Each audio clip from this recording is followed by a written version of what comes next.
just looking at what it means to be a veteran. You know, what is the core values that veterans have? What kind of a person does it take to run towards a gunshot rather than running away? Welcome to Veteran Led. Today's guest is actor Matthew Marsden. You've seen him in Black Hawk Down, Rambo, and several other movies. Welcome to the show, Matthew. Oh, thank you for having me. You're not a veteran, but you play one of the movies. Yeah, I kind of get to do all the cool stuff and without all the drama and the negative aspects of it. So I get to look good while not having any of the danger. And you don't have an accent in the movies, but you do have an accent now. So where are you from? Well, no, I don't have an accent. You guys have an accent. So no, originally I'm from the UK. So I grew up in the Midlands. And it's funny because where I grew up, actually my best friend growing up went into the military. So it was very much the people in the area that was certainly an out for them. Very different, I think, to the approach in America. But, because I feel like in America, in my experience, people feel like mission-led to go into the military. Whereas in the UK, it's kind of like, oh, what am I going to do? I'm not doing anything else, so I'll go in the military and learn either a trade or I'll go into the infantry and get stuff done. So let's go back to what you do well and different than a lot of actors in Hollywood. A lot of actors pay lip service to supporting veterans, but you've made that part of your life. Well, I was very fortunate because the first movie I did in Hollywood was Black Hawk Down. And we kind of knew it was going to be a special movie, but I didn't know really how much it was going to impact my life. I mean, if you imagine, or if you can remember back to the heady days of 2000, we weren't in the Iraq War. And so when it came to us depicting conflict, like pretty much, unless you're in SF or you're in the special operations community, you're looking back to Grenada and to Black Hawk Down. So, we went off and we did the old training thing. And I remember we were outside the shoot house there in Fort Benning, Georgia. And I asked one of the guys, do my acting thing. I was like, so why are you a soldier? Why are you doing that? And he was like, I'm doing it for freedom. And I'd never heard anyone say that before, certainly as an Englishman. And I was like, wow, that's kind of amazing. All right, like I said, going back to what I was saying before, like my friend actually went into the military because he hit an undercover policeman. He was running from some football violence. And so I was like, oh, you'd die for me, wouldn't you? And he went, yes, sir. And I'm like, this is amazing. I've never heard this before. And so I took the opportunity after we trained with the Rangers and when we went through the training and through the filming of the movie, I kind of stayed involved. And I'm like, oh, these are my people. These are the people that I relate to more than the actors that I'm on set with. And so that kind of sparked a relationship. And I was like, you know what? I saw the impact that portraying a veteran and portraying a soldier accurately, what that meant to the community. And I was like, you know what? Not many people are doing this, so I'm going to make a career out of it. And that was my decision. So I was very fortunate to do it. And you've done other work, not only military movies, but also recently a movie about a veteran. Yeah, that's right. I it's kind of funny. After Black Hawk Down, I was in a very interesting predicament because I would have veterans come and talk to me, reach out to me, even though I wasn't a veteran, but I was kind of like in the club. So I felt like a lot of them felt comfortable talking to me about different things. And from 2001, which is when we released Black Hawk Down, progressing through the 2000s, there weren't that many pro-American, pro-veteran movies, actually, if you think about the majority of them that came out through that period. And so in my discussions with a lot of my veteran friends, they were like, oh, we don't like this and we don't like that. And I was like, and all the time it was like lodging in my head, same complaints, same issues. And I'm like, it doesn't take a lot for Hollywood to get it right. It just means like asking the guys, would you do this and would you do that? And look, they do that a lot. They have tech advisors, but a lot of time people just say, whatever, it doesn't matter. So I took a bunch of those stories and I thought, you know what, it'd be great to make a film that would be authentic for the veterans. And that's where I wrote I Am That Man. And I sent the script around to a bunch of my friends. I was like, give me notes. Where am I going wrong? What should I do here? What is cliche? Like, what do guys hate? And they gave me the feedback that I needed to make the movie that I did, and it's been a real success. So I'm very proud of that film. Yeah, great film, and it has that authenticity that Hollywood misses. Now, a lot of veterans, we watch the war movies and we see that the uniform is jacked up, the rank, the insignia. You know, some of them get it right, some of them don't, but I think it's getting that veteran persona down and getting away from the stereotypes, but getting to what's real. And you got there by talking to veterans, by getting involved in the community, and to this day, you're still very involved. Yeah, well, I mean, I live under the freedom that they provide me. My kids can go to an ice cream shop or they can go to the 7-Eleven and not worry about, you know, getting hit by an IED because we have veterans that are going and they fought in foreign wars, so they can be free. So that's something that is really, really important to me. And I think that increasingly, as we move further and further away from the conflicts in Iraq and Afghanistan, it's very easy to, especially with the 24-hour news cycle, for people to memory hole that. But, you know, it still lives with veterans every day. That doesn't go away. And so I think it's important to be active, to keep these wars and actually the issues the veterans are still going through on a daily basis, to keep it in the public eye, because it's like I said, it's very easy to move on from that. But you know, we owe a debt of gratitude to veterans, and one of the ways of doing that is doing movies, and because there's so many stories, so many great stories of heroism. Like the greatest example of what it means to be an American, I believe, is the actions of heroism from veterans. Absolutely. And I think it's not just that one action, right, that we see in the movies, right? This is an entire lifetime. And sometimes the effects that maybe you see in Black Hawk Down, you say, well, wow, like that happened. But you have veterans who experienced that, who are still living today and living with some of the trauma and living with some of the physical injuries as well. And how do you know, when you're out there and you're acting and you're trying to capture this, how do you relate to it? I mean, you've talked to these are your friends, these are people you talk to, but how do you step into a role and say, I'm going to embody all of this? It's tough, right? Because it's like anything, the veteran community has all different kinds of personalities in it. So what I try and do is I look for the way that the military unites them. And, you know, so for example, my character in Black Hawk Down is very different to my character in Rambo. It's very different to, you know, the other characters I played, you know, playing a SEAL in I Am That Man. And also people at different stages of life, right? So when I dealt with I Am That Man, that was someone coming home from the war and feeling like they didn't have that camaraderie that they had. And also the when they walked onto a base, they were the rock stars on the base, and now, you know, they walked around, they're treated like anybody else, and it doesn't what they did doesn't matter anymore. Because, you know, I have a friend who has a TBI, and he said it's funny because he doesn't get treated the same way that someone who's lost a limb does. But he goes, but I was in Walter Reed for like a year, you know, with half of my head gone. And it's just, I think that what you need to do is, like with any role, it's different when you write it to when you're playing something that's already written. So I knew when I was doing Black Hawk Down, I was portraying a real person.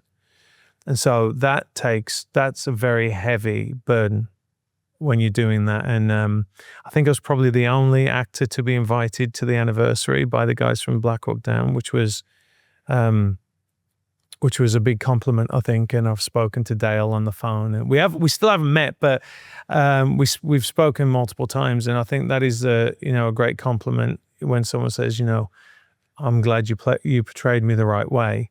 But you know, just looking at what it means to be a veteran, you know, what is the core values that veterans have? You know, what kind of a person does it take to run towards a gunshot rather than running away? I mean, all these things you kind of have to like mull around in your head and then kind of fit your own personality into that to make it work. within the context of the story as well. So it's a lot more difficult than people think. People think you just go out and you just pick up a gun and you run around and you act. But when you take these things seriously, especially when you're playing a real person, it's a lot more in depth. It takes a lot more work than what most people would think. But, I've found that, the most criticism I get, it's kind of funny actually. So in Rambo, I play a sniper. And the truth is when we were shooting that movie, we got to, because, you don't always shoot in chronological order. And one of the shots I do in that is I'm up on a tower and I'm sniping people.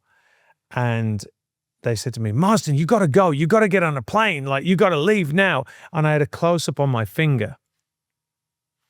And I was like, I got it. No, you got to go. Off. So I leave and my stunt double does the trigger pull. And man, I have to keep saying, it's not my finger. Look, that's not my, because they're like slappity slap, slappity slap, And I'm like, I didn't slap the trigger, okay? I didn't slap the trigger. But it's like little things like that, the way you move, the way you talk to people, getting your salute correct, putting your beret on the right way. Hey, we still have trouble with that. Well, it's the funny thing is when I was working with the Army Rangers, they were like, firstly, because I learned, this is kind of funny, so you imagine I'm from England, never picked up a gun in my life. And I come across and they, we start training with the M4s. Well, it was like the M16s. They gave us the M16s. And I totally flagged someone like that. And one of the Army Rangers came up, he's going, whack, hits me. Never do that. You never flagged someone. Nice under like that. And I never did it again. I've never done it in my life ever again. So it's a steep learning curve. But they really, like they said to us, don't flag anyone, obviously. Conserve your ammo.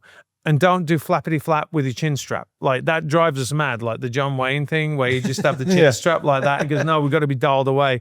And actually, we really took that very, very seriously, especially the British actors. I think we took it actually more seriously than the Americans, to be honest, because when you're playing another country's soldiers, got to be dialed in.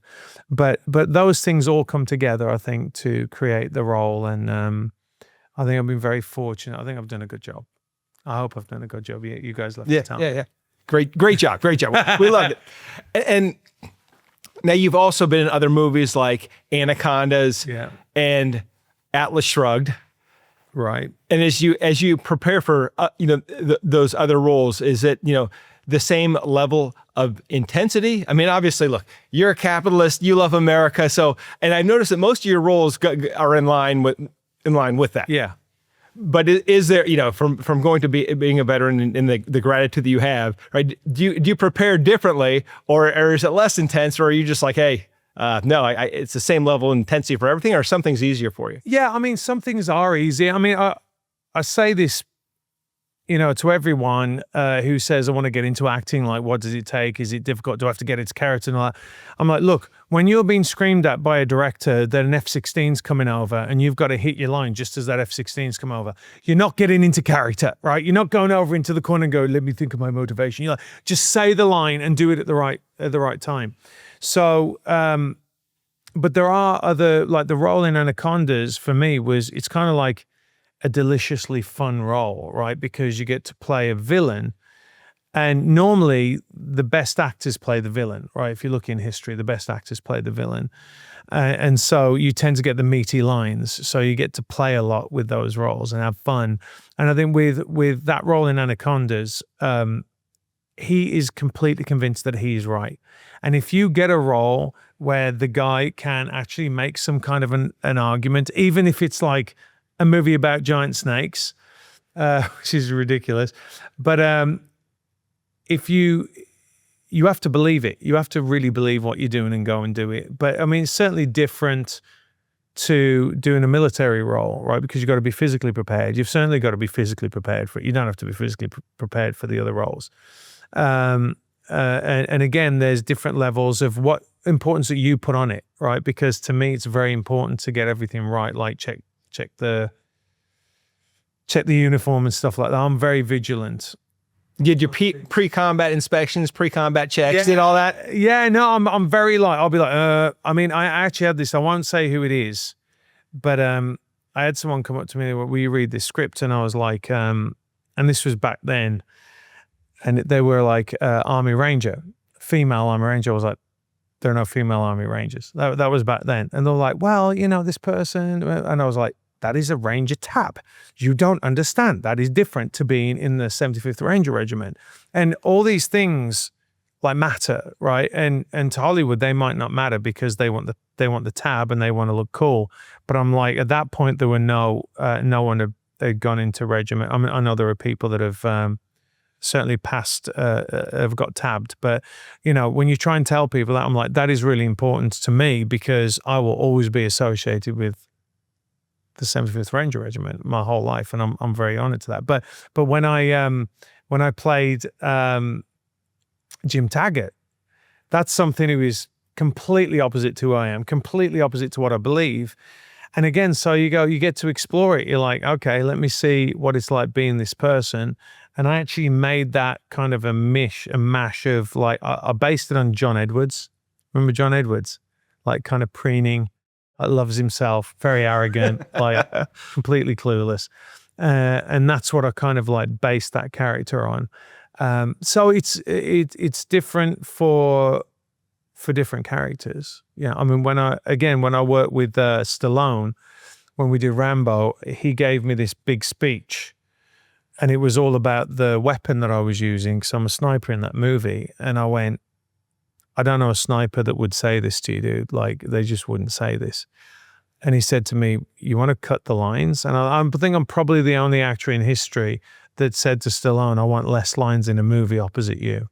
And I said, because I know these guys and that's not the way they are. And so he said, at this rate, like none of us, because you know, Rambo like famously doesn't say much. And I said, well, you brought me in to take over the franchise. So, you know, you wrote that character and actually that's not right for that character. So it's interesting taking on each role, and it's a great job. I love doing it, to be honest. Yeah.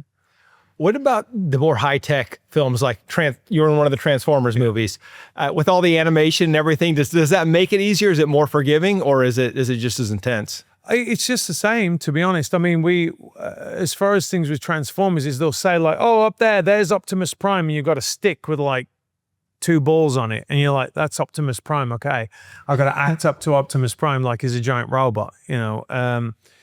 But again, I mean, that for me was a lot of fun. I got to be with the military again, you know, because actually we shot enough in that movie to make our own military movie without all the other guys in it. I mean, there's so much footage. But then, you know, you get to do really cool stuff on that. But technically, it's more complicated in the sense that you'll do a set piece and there'll be like 6 cameras and you don't know where the cameras are. And that's like high stakes because you don't want to be the guy that messes up. And that's a lot of pressure. But I don't know, like I thrive under that. Like it doesn't bother me. The bigger the movie, the more calm I am because I'm like, I know there's more eyes on everything.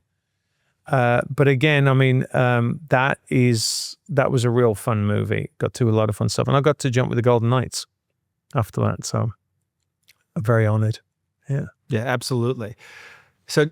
So tell me a little bit about, now at one point you were a model and then you got into acting. Now there's probably some veterans that are listening. They're like, hey, I'd like to be an actor. What do I have to do with that? Yeah. So what was the hardest thing about getting into acting and getting the roles? And what's the flash to bang from the time that you decide you're going to do it and the work you have to do before you're asked to be in a major motion picture?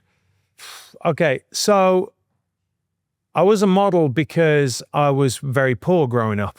So I had no way of putting myself through college. Like my mom was a single parent. So I was like, I'm never going to go to college unless I figure out a way. And I got scouted actually. And I was like, this is easy. I'm like, I'll go and like pose for a few pictures, make a few $1,000s and then that'll pay me my way through college. But I was always kind of good at acting. It's what I've always wanted to do. I always wanted to do it.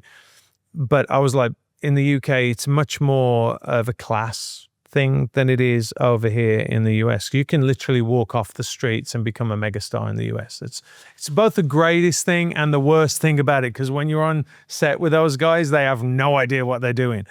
But technically, I can tell you, this is why veterans make very, very good actors. They're really good to work with on set, because you tell them where to go and they go there and they do what the director tells them to do. That means if you say, go over there and hit your mark, every time they'll hit their mark. It's amazing to watch. British actors are very similar, because we come from a theatre background where it's drilled into us, like, you got to go there, you got to, hit your mark, say your line. And it's not so much like, what's my motivation for this? You're like, okay, you're doing a play, you're doing a movie, that's what you got to do, right? And veterans actually transition really well to that when I've worked with them. I've worked with them both on the tech side of things. I've seen them act as well. And if they can, if they can connect through to the other aspect, which is more the emotional aspect. And I think actually it's very cathartic, because I think a lot of people that get into acting are, it's going to sound stupid, broken people. They have stuff they want to work out. And a lot of time they want to do it in front of millions of people, which is why you don't get the most well-adjusted people as actors. But I mean, listen, certainly, like, I guess for me, growing up, not having a dad, living in a rough area, I wanted to express myself in a different way. I was always thinking differently to a lot of the people around me. So I don't know why, like, acting like sucked me that way, but it did. And what I've seen is a lot of veterans that come in, especially if they've had trauma, they do really well in acting. It kind of works for them. I don't know why. Maybe it unlocks something. But I think so. So I did modeling to pay my way through college. So I was doing an acting degree, which is not worth the paper it's written on. But I did learn a lot. I did a lot of studying. And then I left college because I was getting work as an actor. So then in the UK, it's kind of like, oh, you're going to go and be in a play. All right. You're going to go and be the third spear carrier on the right in Coriolanus over there in your, like, local theatre. So you never really think, I'm going to be in movies. I mean, it might be a dream, but you don't think of it. So then you go, you do your plays, and then if you're good, you might get a bump up and get a little role on television, and then you might get a lead role on television, and then the progression for there is the skip to movies, and then the big jump is from England or British films to Hollywood. And so that's pretty much what I did. So I went and I got into theatre, did some theatre.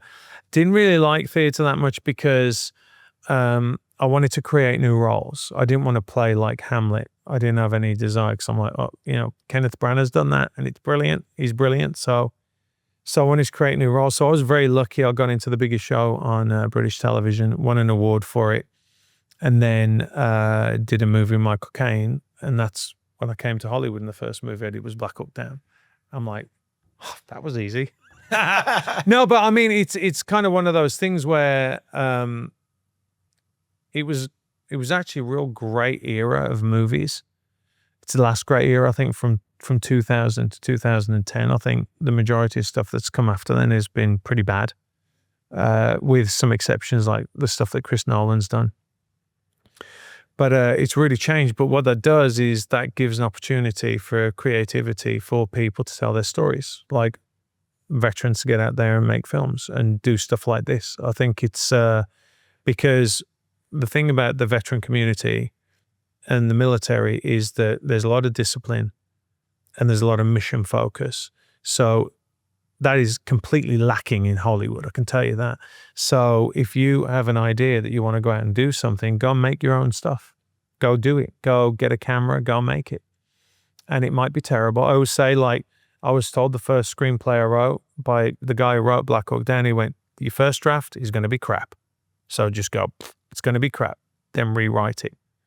And so I'm that's the way I look at it. You've just got to go through the process.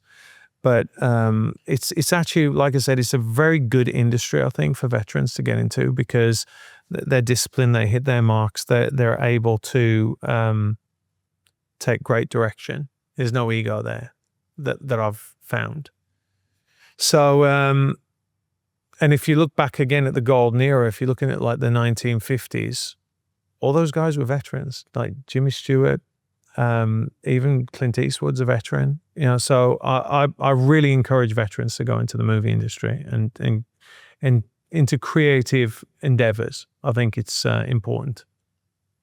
Now, you've already told us it takes a long time, takes a lot of work, but if there's one thing that you have done that has helped you the most as an actor, what do you think it would be? That's a great question. I'm very stubborn. I won't quit. And I think that's probably why I see kindred spirits, I think, with guys in the military, girls in the military, because they don't quit, like they won't give in. And you have to be prepared to just continually get knocked down, because a lot of people will see the successes, but they don't see the 1,000 rejections you get up until that point. And I think for me, I was like, I will always outwork the other guy. I might not be as talented, I might not be as good looking, I might not be as, whatever it might be, but they will never outwork me. And that, I think it was the key to me being a success. So now we're going to move to the after action review where we talk about leadership. And if you could give us an example of great leadership and poor leadership. And I know you've learned a lot about military leadership, but in the world of acting, wow, the leadership you've seen. Obviously, you probably have to have seen some directors get some prima donnas to do the thing they didn't want to do. And you've probably seen some directors do some horrible things. But what have you seen that has been the outstanding leadership? And then the thing that you say, I never want to be that leader. Okay. I think the first thing that comes to mind to me is actually not what a director did, but what an actor did. And by the way, he's a veteran, oddly enough. When I was doing a movie with Michael Caine, I went up to him towards the end of it. And I said, Michael, do you have any tips for me? And he said, you're doing just fine. That was it. That's all he said. And I was like, okay. And years later, I'm watching a TV show and he's being interviewed. And the interviewer says, do you have any tips for actors? And he said, I never give tips. He said, because when I was younger, I asked an actor for tips and he said, yeah, here's a tip, quit. And he said, so I never do that. I never give him tips. And I thought, it's amazing that he did that, because what he's basically saying is kind of like, you're acting opposite me, dude. Like, you're there, you've done it. Like, this is it. Like, stop kind of not believing in yourself. Stop doubting, you're enough. And I thought that was really great leadership, because he could have been like, you need to move, you need to change this, you need to change that, that's not right. And actually in the moment, what would it have done? Absolutely nothing. It wouldn't have been better for me. But what it did was it kind of affirmed me moving forward. I'm like, one of the greatest actors in history just said, you're doing fine. I was like, that's kind of amazing. And he had to go through that because he nearly quit, he nearly quit. He got the job on Zulu at the very last minute. He was going to quit the industry. So he's talking from experience. So I think that was really, really great leadership. Poor leadership. I've seen some directors yell at people, and it just never gets you. I worked with one person. I'll tell you this story. I worked with one person, and they were really, really wound up with the director, and they were like yelling at the director, and there was all this conflict before. I arrived on set, and this was going on. There was like this fight between the director and the actor, and I'm like, oh no. And this person came up and said to me, I won't say who it is, but they were like, do you want to work again? Do you want to work again? Because you're not going to work again, because that guy is terrible. He's a terrible director. And the director's like there, his wife's there, the studio's there. And I'm like, oh no. I walked up to this person. I was like, okay, listen, because sometimes you have to know how to kind of guide these people to a place where they need to be. So I said, hey, listen, like that might be right. Because I wasn't going to go in there at that point and go, hey, stop being so rude, right? And then, because then it would have been like, you're the enemy, like you're going to get both. No. So what I said was, hey, listen, there's not going to be a subtitle underneath this scene saying that we were bad because you were pissed off at the director. We're on screen, not them. And they went, oh, okay. Guess you're right. I was like, yeah, so let's make this the best scene we can. All right. So I totally turned it around. But I think that was a case of, because when you're in a really peculiar situation as an actor. If you're number one on the call sheet or number two on the call sheet, it's one of these weird situations where you have just as much power, if not more power, than the producer and the director. Right? But the producer and the director are the ones that hired you. So it's a weird dynamic, right? Like, you can't really tell me what to do, because if I walk off set, you're screwed. And so the directors have to be careful. I mean, of course, if you're working with a bigger director, that's not the case. Like, get off, fired, right? But it's a weird thing. So I think as an actor, you have to, if you want 2 or 3 on the call sheet, you have to exhibit leadership and the way you carry yourself, because if you don't behave well, everyone else thinks that that's permission for them to behave that way. And so anyway, I think that it was bad leadership on the part of that actor at the time. A lot of the times it comes from insecurity, because they don't think they really should be there in that role, or they're lashing out, or they can't deal with the pressure. And I'm actually one of those people where the more pressure I get, the more chilled out I get. I don't know why. My wife says this. She's like, just, if you bombard me with, if you give me one thing to do, like I'm a nightmare. If you give me 15 things to do, I'm like uber focused. So I think that's a case of a bad leadership. I will give you one other example. I was on a movie where one of the actors was playing up, and the director was like, and I imagine walking into this, man, this was like crazy. He was like, everybody get off set. Get off set. And I'm there like, okay. And I'm one of the leads, right, in the movie. And I'm like, oh man. And like the one actor's there, and the director's going up, you can see him getting into it. And I was like, because again, it's forever. Like, once you go and do that scene, after then, it's captured forever. So it doesn't matter what your motivation was going into it, it's there. And I walked up to the director afterwards and I said, I just want to say that I'm really sorry that you have to go through that. And he went, nobody's going to care at the premiere. I went, he goes, trust me, nobody's going to care at the premiere. And I remember being at the premiere, that actor hugging that director, and it was like, and it just stuck in my head. So that was a lesson that I learned, I think, from that. Yeah, good leadership there. Leaders get results. Yeah. It's about the result, the end product. Get the result. What if he got into it with the actor, really, it was going to disrupt the whole thing. The budget was going to go up. People are going to get mad. He kind of just kept his eye on getting where he needed to get. In that instance, it was the right thing to do. So Matthew Marsden, how can veterans and others listening learn more about you? Where can they find you and follow you? Okay, well, they can find me on Matthew D. Marsden. They can follow me on Twitter, Matthew D. Marsden. I apologize in advance. Like, I've got colorful language, I'm just saying. And Matthew D. Marsden on both on Instagram and on YouTube. And I want to end it with this. What role do you want to play in the future? Oof. That is a great question. I'm a little bit too old for that role. The role that I really would love to play, I can't play it anymore, but it would be James Bond. I think like every guy that grew up in the UK, it would be James Bond. But I think apart from that,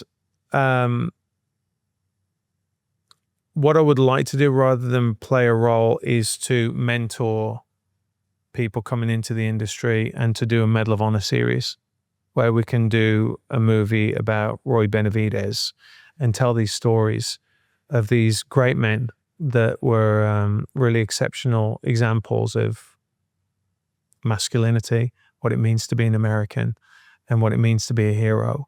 So really, what role would I like to be is to be the guy that makes the things happen for the others now, because you do get to that point where getting old, dude. I know. It happens to us all, right? Like, we're just like, oh, I got a bad neck. I got a bad arm.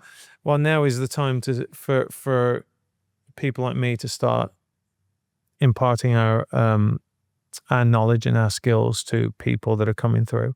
And that's really what I'd like to do.